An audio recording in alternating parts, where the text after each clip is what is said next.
oo Soomaali ah yani markii nimcada u arko diyaar u yahay waa soo galaya iskaashatada kobciya ayaa halkan waxa ay ku qabatay kulan ay ku soo bandhigaysay hanaanka ugu tala gashay in loo horumariyo guud ahaan ummadda Soomaaliyeed dhaqaalaheeda Soomaalina isku filnaato kulankan waxay u soo bandhigtay qaar ka mid ah culimo u diinka Soomaaliyeed ee dhawaan Muqdisho ugu qayb galay shirka culimada Soomaaliyeed xubnaha culimo u diinka Soomaaliyeed ee kulankan ka qayb galay ayaa ka mahad celiyay waxana ay sheegeen in iskaashigan uu guud ahaan ummadda Soomaaliyeed u yahay jaanis weyn oo ay ka wada faa'iideysan karaan culimada kulanka ka qayb gashay ayaa ku qancay hanaankii loogu soo bandhigay qorshaha kobciye waa kuwan qaar ka mid ah culimada Soomaaliyeed oo ka hadlaya kobciye iskaashatada kobciye oo aan u maleynayo inay tahay wax ku cusub dhaqanka Soomaaliya weli ma arkin iskaashato cooperative oo saaran kale loo sharxayo marka aniga shakhsiyan imaam xasan jaamici fikirkan waa taageersanahay fikir u baahan waaye in la dhaqan geliyo la isku kaashado la fahmo caalamkaasi in la socdo si shacabkeena horumar uu u gaaro iskaashatada kobciye oo lagu soo bandhigayay fikradda iyo barnaamijka iyo mashruuca sida uu yahay iyo sida u shaqaynayso hadda ka horna waan ka hadalnay culimo aan runtii barnaamijkan fikraddan waa fikrad fiican weeye ummadda Soomaaliyeed looga xoreynayo adoonsiga ku saabsan quudka maalinta iyo nolosha bani aadamka dadku haddii aysan noloshooda iyo quudkooda xor u ahayn diintooda iyo noloshooda kale xor noqon mahayaan iyo dacwadooda midna marka runtii aan aragti ahaan waa barnaamijkan isleeyahay waa barnaamijkii lagu xoreyn lahaa Soomaaliya loogana xoreyn lahaa inay gacanta horsato inay dadka bariso in la dulaysto in la baado iyo in la hadadaba waa barnaamij diini ahaan waajib ah in runtii saan loo shaqeeyo maxaa yeele diinteenu waa diin ku salaysan dadka muslimiinta inaysan u baahan dad kale oo gaala aysan u baahanin dhigeen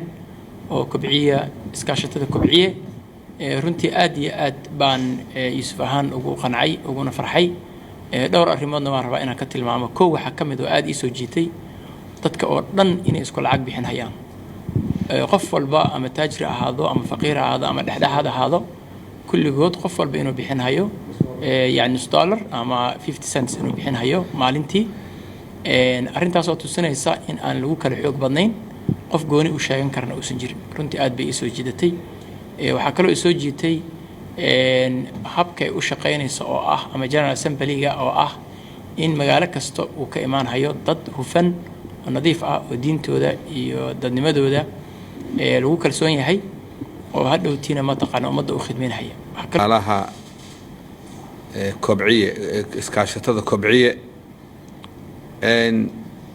run ahaantii waxaan anigu dhihi karaa waa barnaamij aad u qiimo badan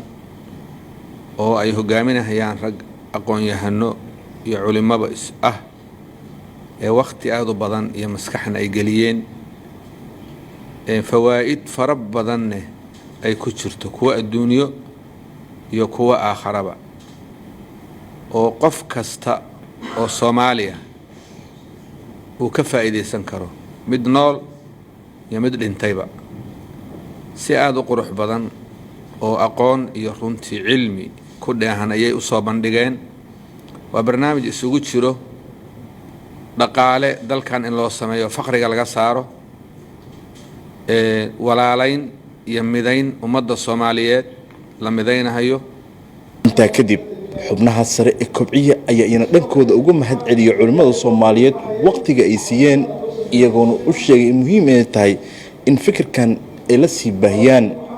kobciye cooperative ama iskaashatada kobciye maxay tahay ayaa waxaan u sharxaynay culimada waaweyneed ee mardow magaalada Muqdisho isugu yimid culimada ayaan u soo bandhignay fikradda kobciye iyo sida wadanka u anfacayso iyo sida ummadda u anfacayso intaba marka culimada maanta presentationkiisi kaleera oo detail ayaan u soo bandhignay oo sharxan aad iyo aad ayaan u soo dhaweeyeen culimada waxaana hadafkeenu ahaa in risaalada kobciya iskaashatada kobciya ay gaarto meel walbo adduunka Soomaaliya ay joogto inay gaarto ayuu hadafkeena ahaa alxamdulillah maanta risaaladii way qaadeen culimadii wayna ballan qaadeen inay meel kasta ay gaarsiinayaan wayna isku wada raaceen inay kobciya tahay system oo muslimiinta Soomaaliya oo dhan guud ahaan aan iraahdo ay ugu bixi doonaan dhibaatada yani ay la daaladhacayaan faqriga ah iyo gaajada iyo abaaraha iyo wax walba iyo fasaadka faraha badan ee jiro mahad mutawakkil SMS TV muqdisho shirkadda Beko waa shirkadda ugu weyn ee bixisa adeega korontada Soomaaliya Beko waxa ay koronto siisaa inta badan koonfurta Soomaaliya sida Banaadir Jubbaland Hirshabeelle iyo Koonfur Galbeed Beko waxa ay siisaa adeeg koronto oo dhameystiran dhammaan 17 degmo ee gobolka Banaadir iyo goobaha ugu waaweyn magaalada Muqdisho sida airportka Aadan Cadde dekedda Muqdisho iyo dhammaan safaaradaha iyo hay'adaha caalamiga ah